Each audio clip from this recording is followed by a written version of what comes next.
Now, when it comes to Drake, Kendrick Lamar, and the Clipse, well, now, if you are ready to see how everyone is showing who they are more than ever, as Drake is gossiping and lying bad, and all while at the same time, Clipse just brought hip-hop all the way to the Vatican, be sure to leave a like and subscribe, and we got a lot to cover today, so let's just get into all of it. And now, if you are ready to see Drake fall more and hip-hop as a whole just climb up, well, once again, leave a like because it really does help out the channel, and we are going to need them as currently, it's been an interesting time in hip-hop, and all because of how the biggest players in the game have been moving, and it's not because of any new music that has dropped necessarily, but it's because of the side quest that everybody is seemingly on, and well, for Drake, we need to get into the new snippet that dropped from the Karen Iceman that he leaked out for everybody to hear, also that he could see if he would get made fun of for dropping again before actually putting this record out. And well, with Drake now showing us what some of the rapping is looking like from the Iceman beat at the end of episode 2,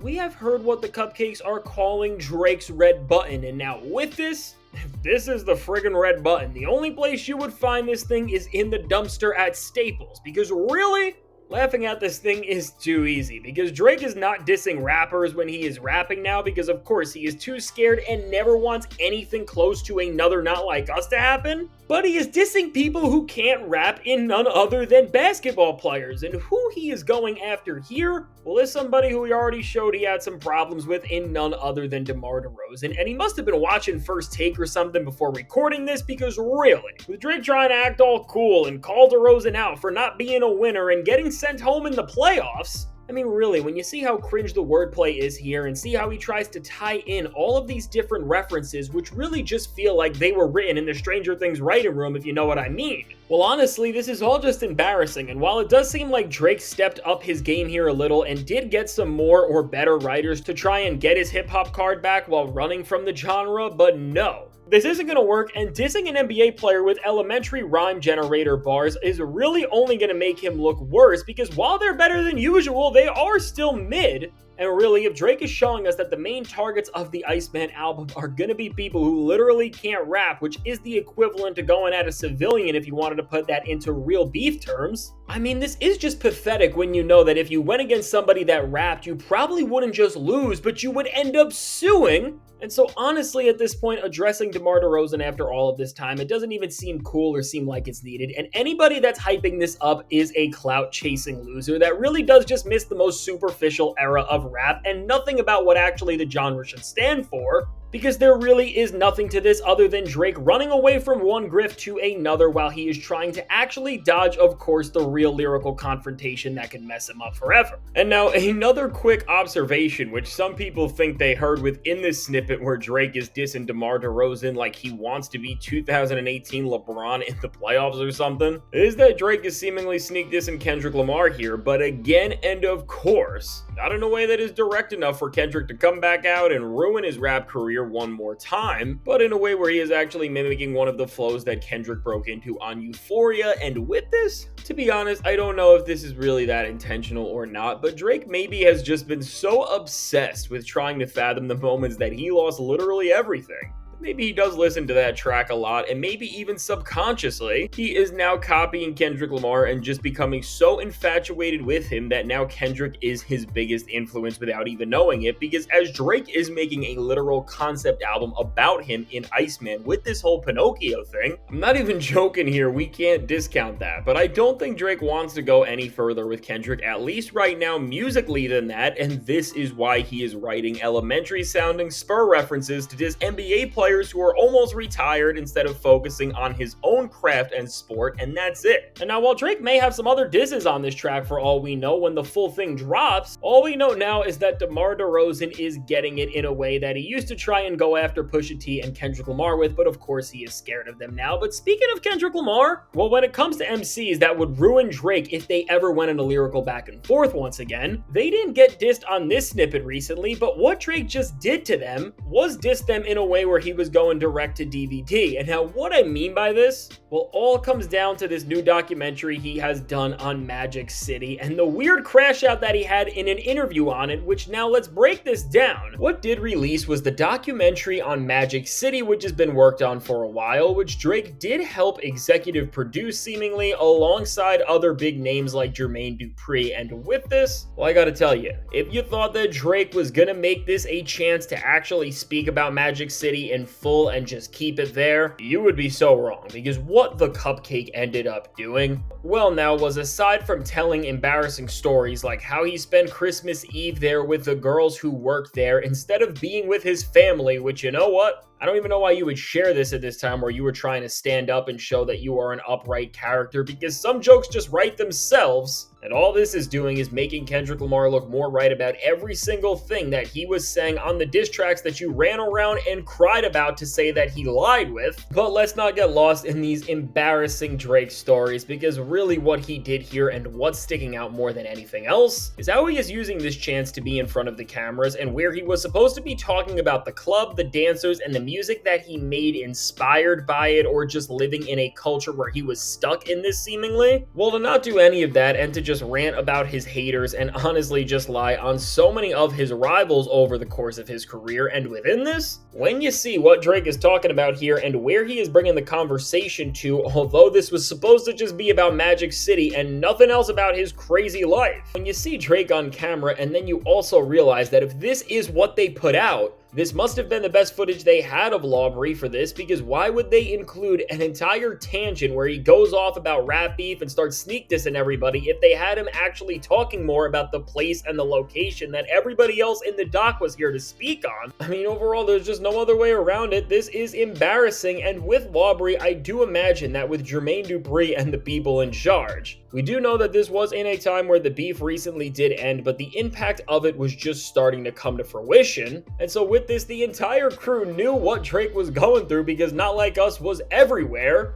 And I guess after the rant he had, they didn't even want to call him out for this or ask him any other questions, because they probably thought that he would turn on them and storm out and not agree to be a part of the doc, just like he was going off and turning on so many other people at the time for literally anything. And so I say all of this to now show you what Drake ended up saying here, which looks so bad when you consider what this was supposed to be for and how he was literally just lying on everybody. And so with the statement Drake said, he is currently getting dragged for this: "I care so little about another artist that somebody might respect not liking my music. I don't give a..." Maybe that's why I've been here for so long. And now while Drake said this in front of the little doc camera and he did the thing where he tries to get all aggressive, and he must have thought that he was all tough for this and felt like he was sneak dissing all the rappers that he still delusionally thinks he is in a beef with where it's anywhere near close, I mean, just get out of here. Because when we remember first off that when T-Pain said he didn't like Drake's music recently, he went off on him about that. And let's just go through some other times when Joe Budden criticized Drake for never growing up and having an embarrassingly weird performance with embarrassingly weird lyrics on For All of the Dogs. He wrote more than he ever has in his entire career in an essay directly to Joe that he posted for everybody to see. Or let's not forget when Mos Def said he made Target music and then Drake disrespected somebody as respected in music as him. Or, well, let's just remember all the times Kendrick called out his character and his music, and we saw how Drake ended up taking that. I mean, overall, when you just see Drake find a way to make another rant, and there's not even a point to it, but he just ends up looking like more of a liar than ever, of course, for the low he has reached, he had to do this. He had to use this doc, which had nothing to do with rap beef or being the weird loser, Lawbury, cupcake loving Karen that he has turned into, and just make it into something where he is not just subbing other people and trying to intimidate all of his rivals, which we know who is at the top of this list. But really, with Drake throwing in the phrase that someone might respect when talking about artists to try and push across the idea that he does not care who criticizes him and to just show how arrogant he really is. This just brings us back to the cycle of Drake delusion that keeps him taking L's, which really does just show that for Drake, it doesn't matter who is criticizing him, but no matter what, if it's Metro Boomin or Kendrick Lamar or Ice JJ Fish and Lil Pump, or it's Paul McCartney, Stevie Wonder, or Andrea Bocelli, to Drake, he is so arrogant and such a grown man baby that he'll just treat them all the same way and throw out all of their criticisms equally without ever taking anything they have to say into the slightest bit of consideration. And really for Drake, while it may not make sense to him in musical terms, maybe if we look at it in sports, if you had somebody like a Michael Jordan or a Kobe Bryant or a Tom Brady or a Tim Duncan criticizing your game, you may want to take that into consideration and you may want to think about why they're calling you out. But you know, maybe if a Thon Maker or a Tony Snell says you're trash, then you can throw it out. But for Drake to constantly try and use what he is saying here to dismiss legends and disrespect them the way he has, I mean, again, it is showing why he is in the place he is at. But really, when we break this down, just to put this in this doc, and ultimately now to invite this type of discourse to happen with the disses you made here, really for Drake, as you are sitting here crying about other rappers in a documentary that you are already making, and it honestly does just show the type of person you are, because what other 40-year-old man that is at the level that you are trying to be at would honestly do something like this? And again, when you look at where everybody in hip-hop is who is at the highest level, it really does speak volumes, and we're going to get more into that as we talk about the clips. But really for Drake, when you just do this and you have already been proven to be lying about this very statement right after it dropped, because despite saying it and acting all tough, from Kendrick to any other respected artist, we have always seen Drake take criticism in the worst way, which is why with him over any other rapper pretty much ever in the history of hip-hop, we have seen him beef with so many not just artists, but legends and gatekeepers that most people would never even disrespect, or again, if they were called out by them, they would end up doing something like J. Cole, which is take the criticism that Nas did and then make a song like Let Nas Down and then actually get Nas's respect. I mean, that's it. I don't know how else to break this down. There is no other way to look at what we are seeing here other than to see Drake as a classless loser who has no respect for the craft and culture of what he does. And really in general, he just has no respect for anything he is doing, period now. Because to go from making a doc about Magic City and talking about something so isolated from your own delusions, to then just make it about you and start this whole rant and tangent here once again. I mean, I just have to ask, when do we stop, and when does Drake ever self-reflect and question what he is even trying to achieve from all of this other than just looking like a man baby? But you know what?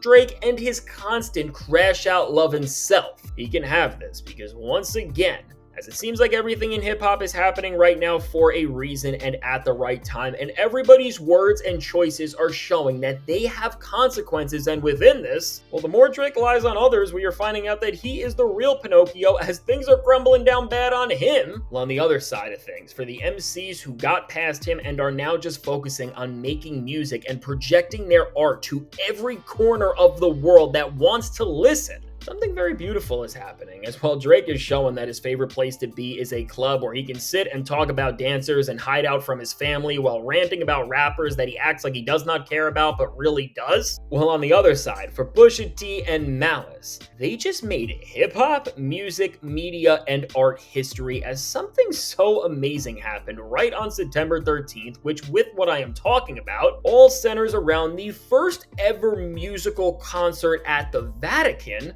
and within a lineup of amazing artists who all did a great job. Push and Malice did something that showed on a global stage with all different names and people watching how powerful and transcendent of an art form that hip-hop can really be, as alongside John Legend and the Voices of Fire, who I have to say they had a huge role in this show, and after seeing how they perform as a choir and how they work with Pharrell especially, they are absolutely incredible. Well, with this entire group of artists, they performed the intro track on Let God Sort 'Em Out in, of course, The Birds Don't Sing, in a place that when you understand who the Clipse are, and of course there is a huge family aspect and dynamic to this as they are brothers, and of course this song is dedicated to their parents who they lost, and then adding on top of all of that when you know who Malice is and even who his father was, as they were both heavily involved in the church. I mean, I'm really ecstatic for both Push and Malice, but especially Malice, because for them this has to be the biggest and most special thing that they could have ever brought their music and voice to. And really in this time where we are in, where certain people have tried to make hip-hop look bad, and you know what, even with vultures in the media and even with people who want hip-hop to be portrayed a certain way, they constantly try to act like the genre is bad and that there is so much negativity within it and that it only ever does bad for the world. I mean, now to see Push and Malice literally stand out in the Vatican and rap some of the most beautiful and powerful things that the art form of rap music and really just media in general has had to offer in so long. This This spoke volumes, and it took every single narrative that has ever been out there and has tried to diminish and speak negatively on hip-hop, and showed it to be a sheer and utter lie, as really what Push and Malice did was just remind the world of not just how amazing and beautiful hip-hop can be, but really just how artists at the top of their craft can truly create. Because really, if you sit and see what just went down and you are still going to try and discredit Clipse and act like they have not been a positive for the art form or culture of rap as a whole, well, I got a guess for you first off, which is that Drake's probably your favorite artist, and I got news for you, which is that you guys are the problem in hip-hop. Because honestly, in a very different and very fitting to them more spiritual way, just like Kendrick Lamar has continued to push and expand the barriers of what hip-hop can be in terms of the business of it all and show how high a rapper can climb in the industry, all the way to the point where right now in music in 2025, Kendrick Lamar is right up there with Taylor Swift as the most valuable people in the entire space. While on the other side for rap, Clipse is pushing what the language and spirit of hip-hop can do at a level that can transcend things bigger than most rappers have ever even dreamed of. And for Push and Malice, and also John Legend, Pharrell Williams, who executive produced this groundbreaking performance alongside Andrea Bocelli and the Voices of Fire, who really were incredible here. Really check this thing out if you love music. I mean, this is just such a great moment for hip-hop and music as a whole. And just to see Pharrell put rap in a place where it was just as pivotal to the first ever concert at the Vatican as the songs that Andrea Bocelli was singing, what we have to take away from this and what this really means for rap, at the bare minimum, means that we have the right people leading this thing forward and just making the genre not a bigger thing than ever, but a bigger and more impactful language that can really make a positive impact on all stages of the globe and to all eyes of the world. Because seriously, years ago, I don't think people would ever believe that Pusha T and Malice would be able to grace a stage with Andrea Bocelli at the Vatican, but they have done it, and it could not have been more beautiful. And so with this, I just have to say, when you really take in moments like these for what they are and understand the weight of what's going into it, well, when you forget about guys like Drake and Young Thug, it has never been a better time to be a hip-hop fan if you do drown out all of the losers and chaos. Because really, with everything that we have seen from people like Clipse, Kendrick, and Pharrell, and all of the other people who are being the gatekeepers that we have needed, I mean, their music and art is taking us to places that we could have never imagined. And again, when we look at the optics of where hip-hop has been at and where the faces of the genre, for better and for worse, have taken us and are taking us right now, again, as Drake is sitting in Magic City, dodging his family and ranting and yelling about other rappers and just showing more and more why he was sent to the cosmics. And all jokes aside, Clipse literally just played the intro song from the rap album of the year at the Vatican, and to juxtapose Drake running away from his family, they did a tribute to their parents as brothers at the Vatican. I mean, do you realize the symbolism and beauty of that? I mean, overall, you cannot try to sit here and possibly convince me that the grifting side of rap is in the lead anymore, because with the reality just being this versus this, well, Clipse told us, and I think with where we are at, if you don't believe that words are powerful and that they are always going to come back to prove the truth, I don't know what to tell you. But again, for everybody listening and for the state of hip-hop right now, we really do just have to sit here now and let God sort everything out.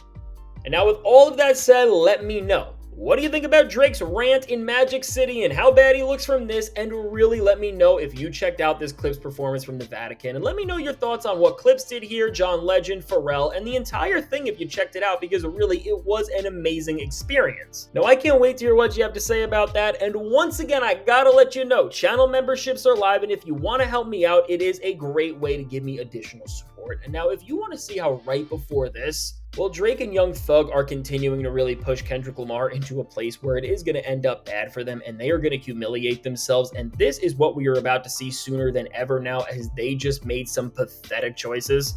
Check out the suggested video.